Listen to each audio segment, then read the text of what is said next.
everybody. I want to start exploring how to make patterns in Illustrator and other vector programs. Patterns are a really important aspect of illustration. We use patterns in fashion design, in furniture design. We use patterns in all kinds of different ways when we're working in Illustrator.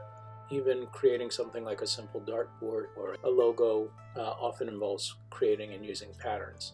In class, we're going to be doing patterns in Illustrator. We're going to start by making a dartboard. And if you're at home and you have access to Inkscape, we'll talk about how to vary that to create it in Inkscape as well.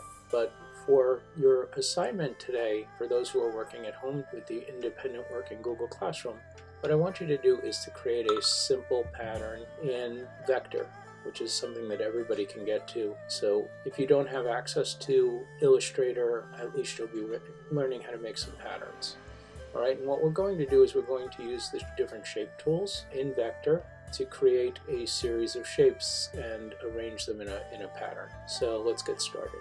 Okay, so you see I have Vectr open and using the Use Online version of Vectr. So what I want to do here is I want to, in this artboard space, I want to create a pattern. And we do have some tools here that will help us get things lined up better. Like, for example, we could use snapping and a grid to help align things better, right? So let's put a grid on, and we can use that to align some of the shapes. And you can use the rectangle, rounded rectangle, or ellipse shapes. But I want to be a little bit more creative, and let's go to these shapes over here. So you have this elliptical over here that allows you to choose from a number of different shapes to make an interesting pattern. So we have like a gear shape here, we have like a teardrop shape here, we got pentagons, house shapes, magnifying glasses, check marks. We can make a pattern out of any of these. Here's a little alien or a time bomb. We got some clouds. So how about we do clouds and raindrops? So let's start with the cloud shape. Let's start in the corner and click and drag a cloud. Now if we hold shift, it will constrain it to however they wanted to constrain a cloud. And this is their original shape, or we can alter it to something that fits our needs better. I think I'm going to alter it because I think that was a little too tall and maybe not quite enough to make our pattern the way we want it. All right, let's bring it here, and I'm using the grids here to line it up, and that's going to help me later. Alright, so I want to, once I'm in there, let's change the color to use some kind of a gradient, right? So we can create and alter a gradient, so maybe choosing something in the light blues up here for one end, and then the other end, maybe something a little in the darker blues, slightly darker. We don't want to get too dark for a cloud, but we want it to look like it's got maybe light shining at the top. We can rotate it around or move it around a little bit and get it lined up the way we want it to make it look a little bit more cloud-like. Alright, you can choose whatever colors that work for you. And you don't have to use the cloud and raindrop, that's just was my choice. Alright, so in the next section, what I want to do is I want to add a raindrop. By the way, if I wanted to, I could outline this. I don't like the idea of an outline on a cloud, but we can go to border and see what that looks like. If it's a cartoony pattern, that would be okay, or we can just take that off. And we could also add shadows, whatever we wanted to.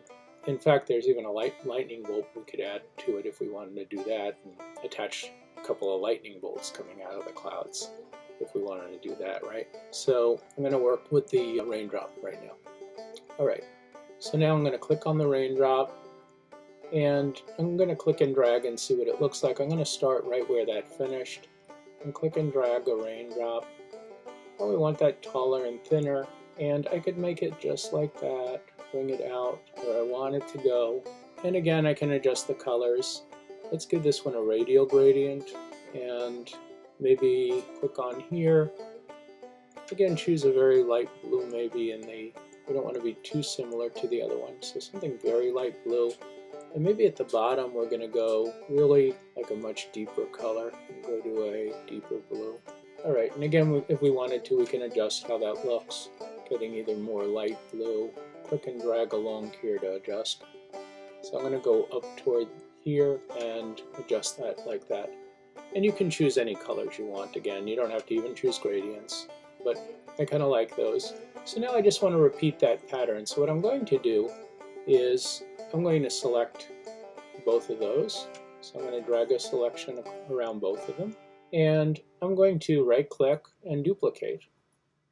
And what I can do is I can drag it out, and using the guides to make sure I'm aligned right. You see I get those extra guides when everything's aligned correctly. I can add a second set, and let's see if we could fit a third one. Duplicate and click and drag it, and it's going to partially go off our grid. So we can maybe just do the cloud at the end without the raindrop. Alright, if I wanted to, I could center this more.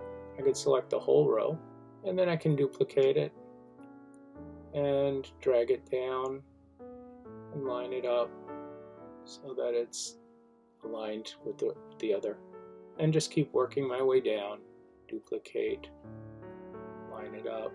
Now this is kind of symmetrical, but one of the things that might be nice would be to alter each line. So for example, if I select this whole line over here, so I'm going to shift select each item because it's going to be hard to drag this selection. So I'm shift selecting the whole thing. I could come up to here and turn it that way. So now the clouds have their high peak at a different spot, and the gradients are reversed. So that's going to give me more of a pattern. So while I have that row selected, I'm going to duplicate that row and drag it down below and get it lined up with the grid. And then I'm going to click this row here, and again shift select through all of these, duplicate, and drag it down and make sure that it's lined up nicely. And once I have the whole page, I have a pretty nice pattern there. So what I want to do is I want you to, now when you're done, you're going to click on this export. You're going to have the option to download it. So I want you to download it. Make sure you're downloading it as an SVG and the whole page. You don't want to download the selection. Click download and it will download to your computer. Now I happen to be on a Mac, so I would click Show in Finder to find it and turn it in. But if you're on Windows, then you can click the arrow and click Show in File Explorer, and you can turn it in that way. Here it is, Untitled 1.svg.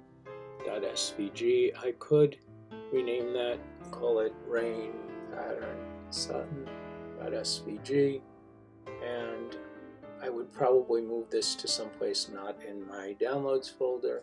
So I can cut, open a new Finder window, and go to my desktop and a folder that's appropriate for this. When I open that, it's going to open in Google Chrome, and this is what it looks like.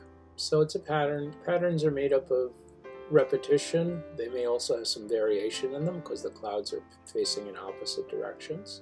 And pattern, variation, and repetition are three principles of design that we should be thinking about as we're working on illustrations and design work. So these are good examples of how we can have patterns that are made up of repetition, where we're repeating this row, this row, this row 1, 2, 3 times, and this row twice. And there's variation because we flip the way the clouds look. So that's your assignment for today, is to go to Vectr, create a pattern, download it, and attach it to your assignment. All right, have a great day, and you're free to get working.